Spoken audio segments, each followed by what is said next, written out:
All right, so I'm going to try it in landscape rather than this vertical thing, because that's what YouTube's really built for.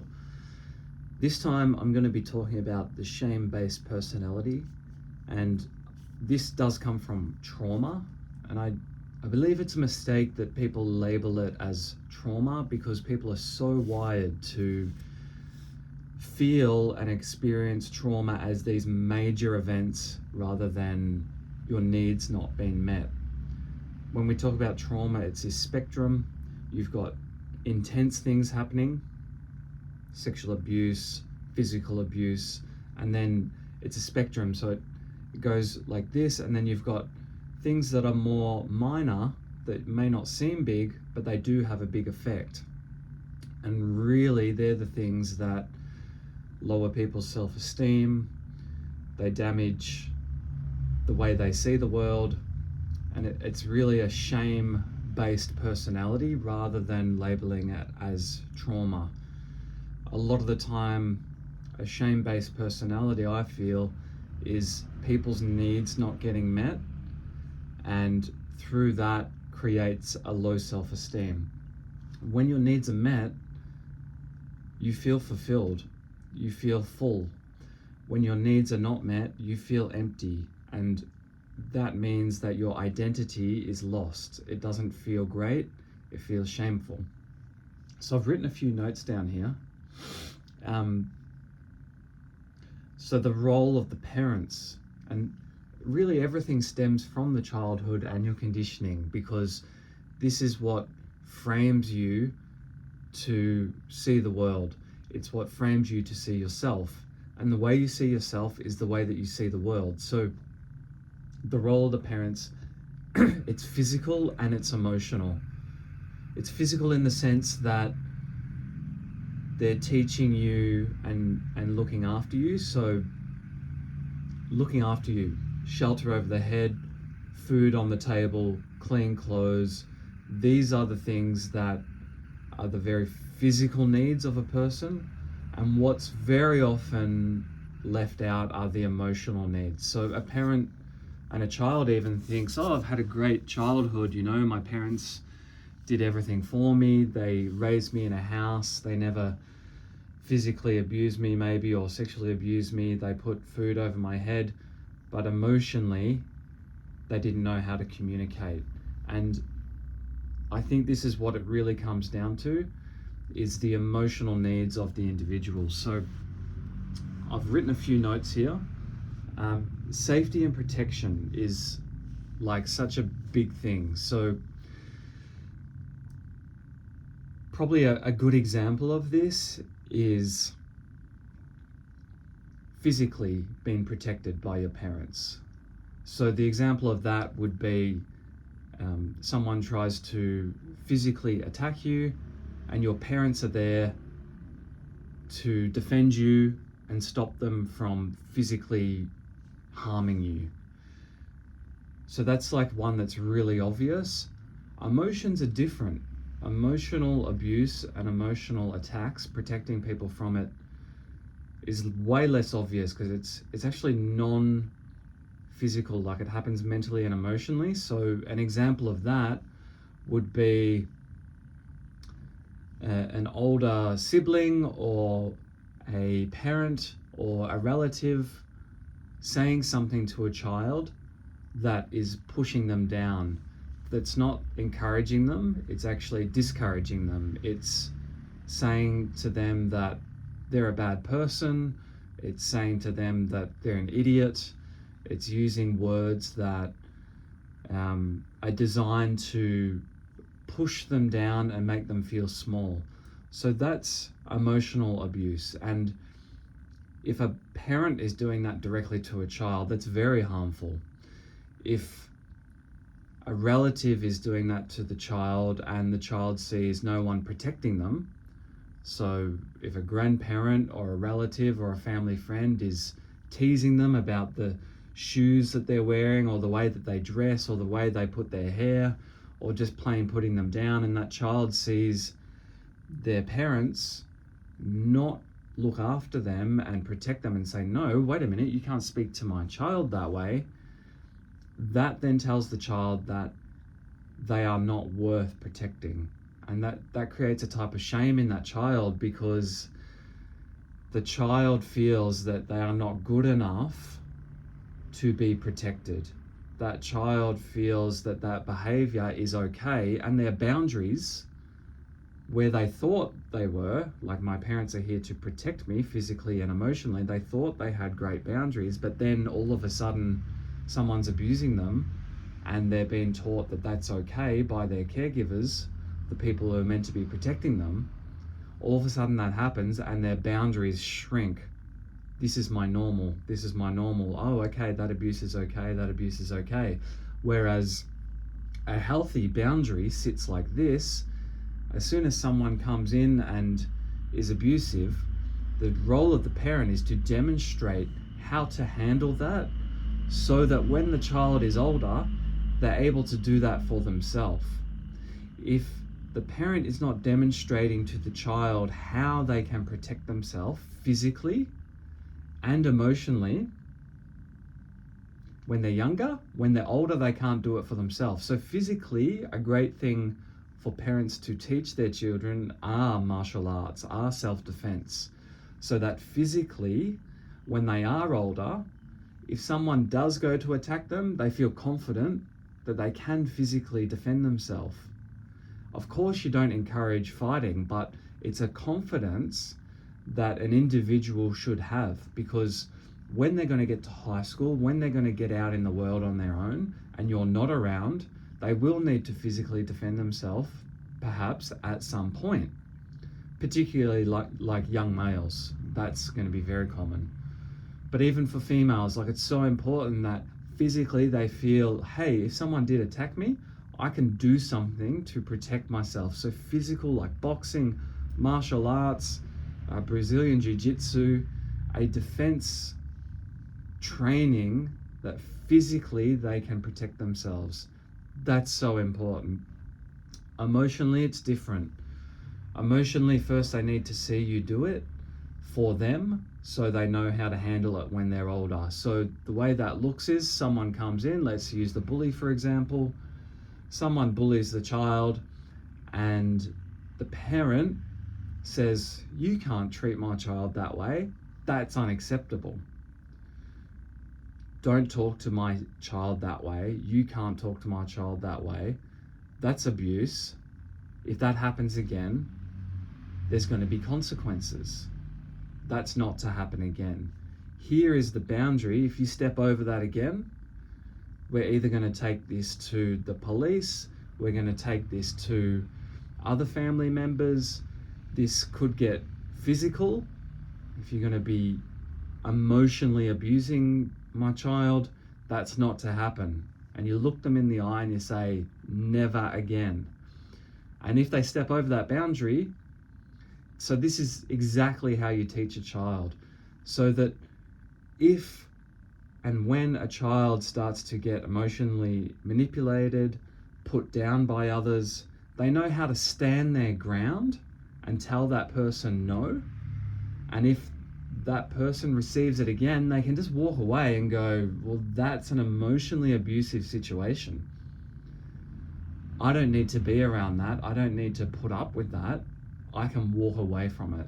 And I think that is exactly how it should be taught, rather than the situation where someone is very, very emotionally abusive and they see their parents accepting some form of abuse to their child. You know, the comment could be something about them, the way their hair cut, the way they walk, what they're into, the way they did something, that it's designed to put them down. The child sees that that's okay, their boundaries shrink, and they start to feel shame. Whereas someone with healthy boundaries, someone with non-shame, someone with high self-esteem, can quickly pick an individual who's going to try and put them down, to zap their energy, to make themselves prop up and feel good, and they can walk away from it, or they can look them in the eye and they can go, you can't treat me that way. Particularly if they have a physical defense, because what happens is a bully will see someone and someone goes up to them and go, you can't treat me that way. They look them in the eye, and then that person goes, oh yeah, I tell you what. But that bully probably won't do that if the person senses that this person can defend themselves. So that's what happens. There's this emotional abuse, and then the bully or the person who's doing that emotional abuse gets stood up to, and they go, oh yeah, what are you going to do about it? And they get physical. Well, if that person who's suffering that abuse stands up to the bully, they're going to have something there to defend themselves. Know what I mean? So it's really important to have it on a physical and an emotional level. The second one is value.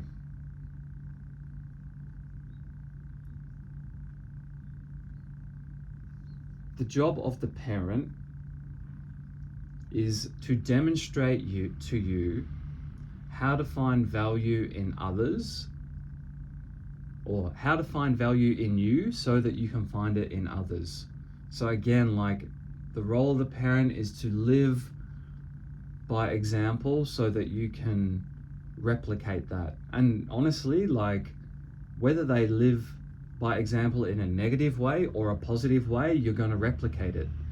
You're being demonstrated a model of the world, and that this is how it works. So that's why there's a lot of toxic people out there. They're modeling poor behavior. And the role of the parent is to model to their child conscious, positive behavior, so that that child, when they grow up, that they're a good person, that they know how to navigate the world in a positive way and a healthy way, how to have healthy relationships. And this whole thing of value, so their job is to find the value in you so that you can find it in yourself, so that then you can then demonstrate that to others. And really what that means is it's the job of the parent to engage with the child on their level. So if a child, for example, sits down and they're really passionate and loving painting, oh, can I paint? Can I paint? Can I make art? They're constantly asking to do this thing. They naturally have either a gift for that or even just a passion for that. Therefore, it's the job of the parent to engage with them. Oh, okay, like, what do you find interesting about that? You like doing it? Okay, let's do more. Maybe you want to paint something bigger next time. Maybe you want to paint something, a sculpture, or you want to do oil painting, or you want to do it this way. Their job is to engage with the child, to make the child feel that whatever they're interested in, whatever they feel passionate about in the world, is something of value. The worst thing a parent can do is, when a child finds something that they're passionate in, show zero interest and ask no questions and show no engagement just because they don't find it interesting. What a lot of people do is, as parents, only if they find it interesting will they engage with it. So then what the child then does is become this people pleaser. It's like, oh, well, what does my parent find interesting? Oh, they're really into football or cricket or, this subject. Therefore, I can only connect with them on this subject. Therefore, I'm going to show interest in the things that they're into so that I can have some engagement, so that I can have some human connection. And that's completely wrong. People become people pleasers. They shut down their own interests and their hobbies and the things that they're passionate in, because they find that from an early childhood, it was not valued by their parents and they could not connect with their parents on this subject.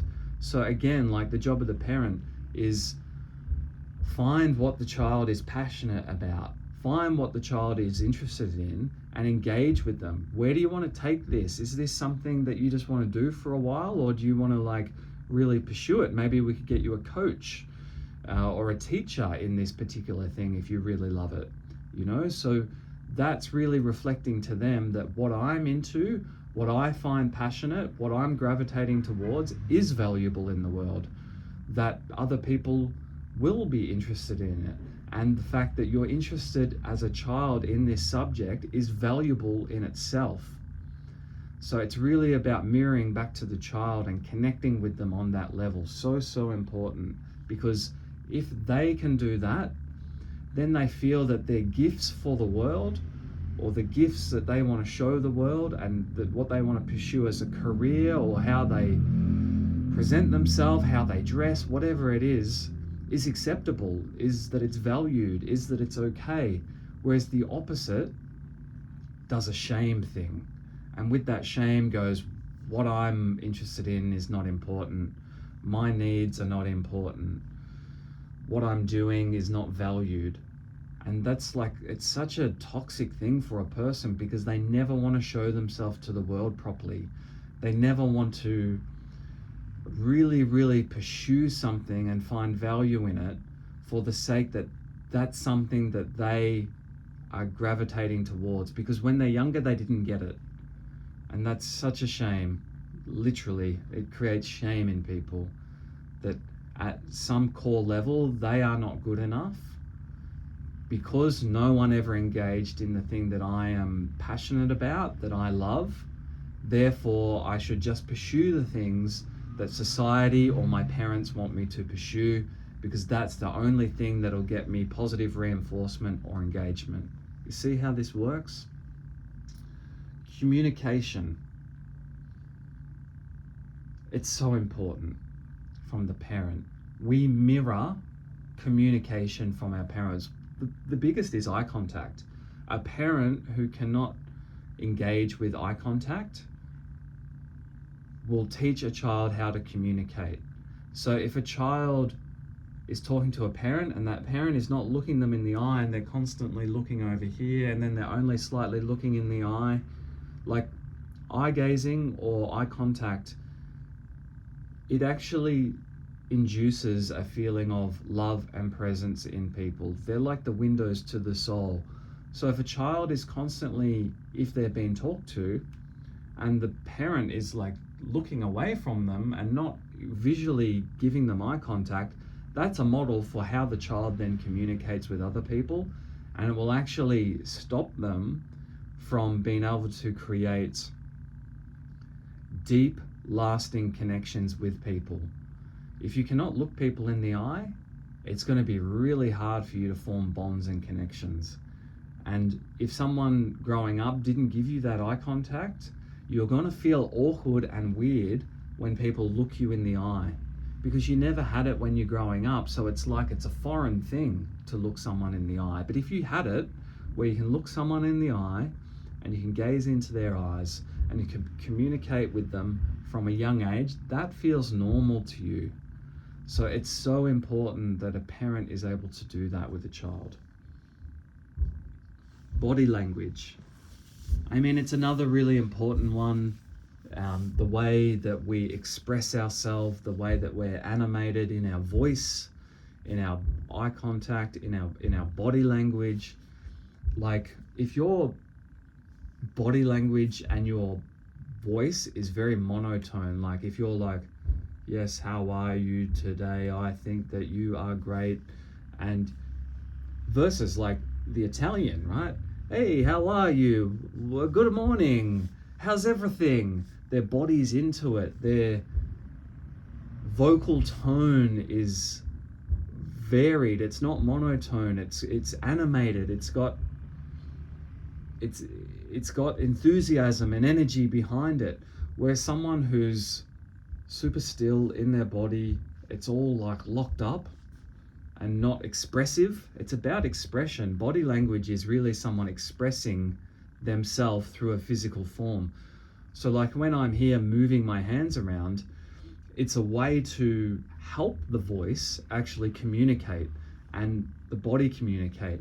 So body language is another thing. Like if you're around parents who don't know how to express themselves with their voice, with their body language, that's gonna model a way of the world for a child, because they are taught this is how you talk, and they're taught this is how you communicate. So body language again is an expression, and if a parent cannot express themselves, the child is going to feel like locked up. So that's another really big thing. openness and vulnerability, another huge thing. Like,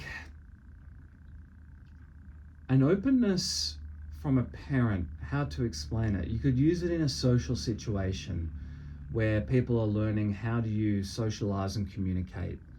So like an example could be openness. When a parent or a person goes into a new environment with people, the difference between someone who just goes, yep, yeah, good, how are you, versus someone who's really like open, hey guys, hope you're well, welcome. You know, someone whose energy level is not necessarily has to be enthusiastic, but they're open, you know, they're open to people's ideas and concepts. They're open to hearing new things. They're open to trying new things, open to new ways of seeing the world. Openness comes in many different ways. It's an openness of mind, actually, that they're not just in this fixed, rigid way that this is the way the world is, and this is the way I am, and this is the way that you are. Openness is something that they can play with ideas. It's a playfulness, actually. Someone who's open is very playful because they're going, oh, what's that concept? Or how do you see that? Or, you know, they're open to seeing the way that other people see the world. And just naturally, they're open with more people because of that. Someone who's only just fixed on one way of the world can't really communicate properly. So like openness is a way of seeing the world and communicating in the world. It all ties together. Vulnerability. Vulnerability is something that is, again, like so important. I'll tell you why. The person who sits there and is always like, nah, everything's fine, everything's good, I don't need to improve on anything, life's good. They're kind of pretending because they never have this vulnerability to say, you know what, I can improve. They never have this vulnerability to go, I stuffed up and here's how I'm going to fix it. They never have the vulnerability to put their emotions and like their pride on the line. So like someone vulnerable can go and try something and know that they might fail, but be okay with it. It's a type of courage. Vulnerability is a type of courage. It's putting your ego on the line, knowing that you might get hurt, knowing that it's going to challenge the way that you currently do things, but you do it anyway because that's what vulnerability is. The opposite of vulnerability is I'm closed down to that idea. I'm not going to try new things. I'm going to stay in my safe zone all the time. I'm comfortable where I am and I'm not going to go outside of that. That's not vulnerability. Vulnerability, again, is the ability to try new things, to pursue things not knowing how they're going to work out and having a go at it. It's being open with others about your feelings emotionally. So a vulnerability emotionally is, you know, I'm actually feeling down about things. I'm actually not feeling good about this and I need to talk about it.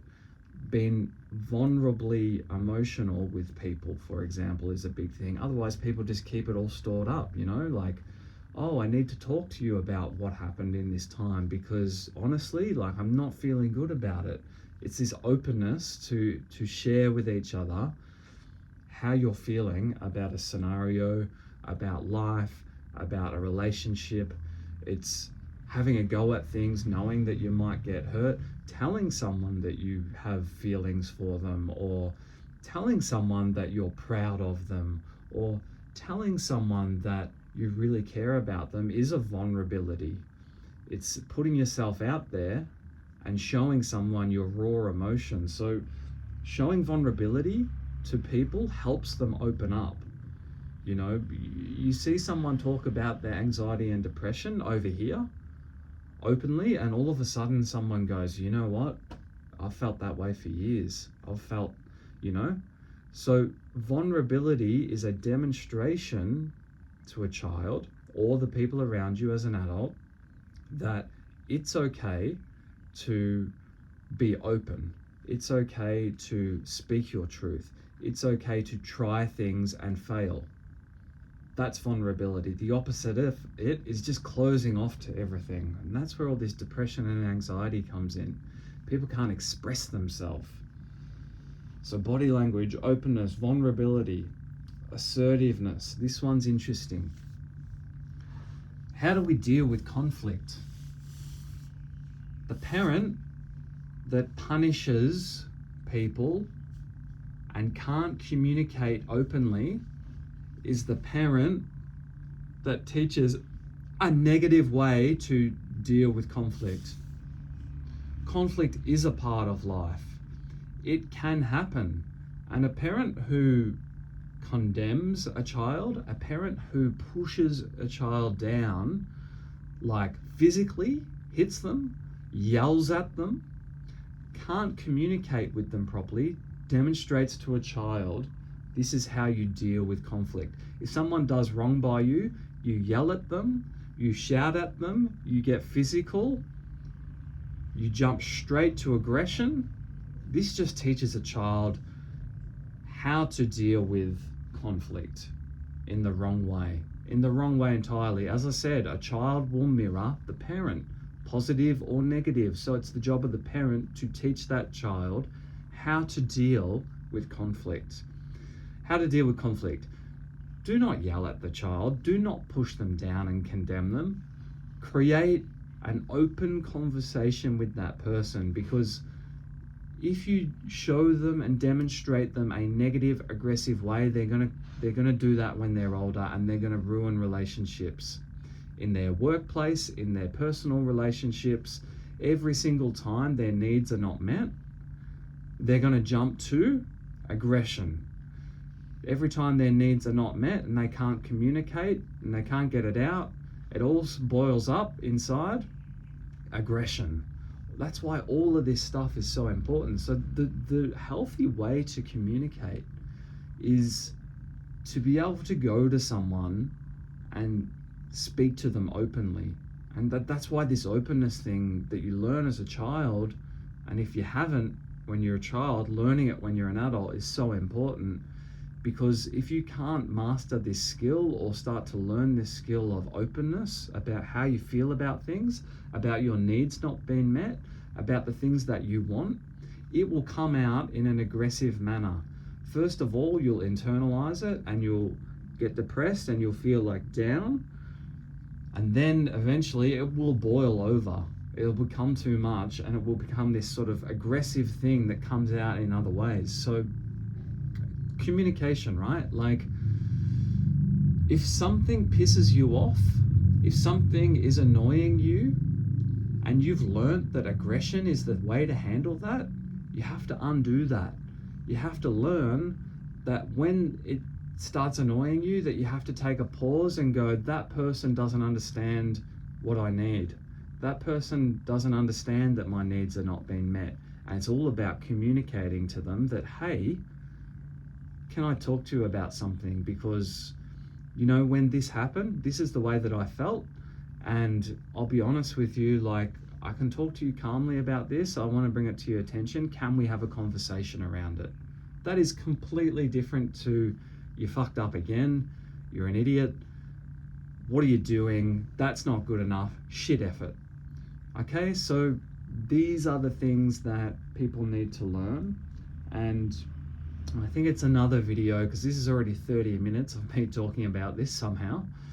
It's a big subject, but really it's our job to work out from parenting all of these different things of safety and protection, physically and emotionally. It's the value that we see in ourselves, that we see in others, and it's this communication. It's eye contact, it's the way we use our voice, our tonality, our body language, our openness, our vulnerability, our assertiveness, and how we deal with conflict. All of these things are taught in childhood. So ultimately it's about finding out what needs were not met, what was demonstrated to us as a child that we've replicated, and then learning what's toxic and not a positive influence and changing it. They call it re-adulting. We need to re-adult and we need to become our own parents.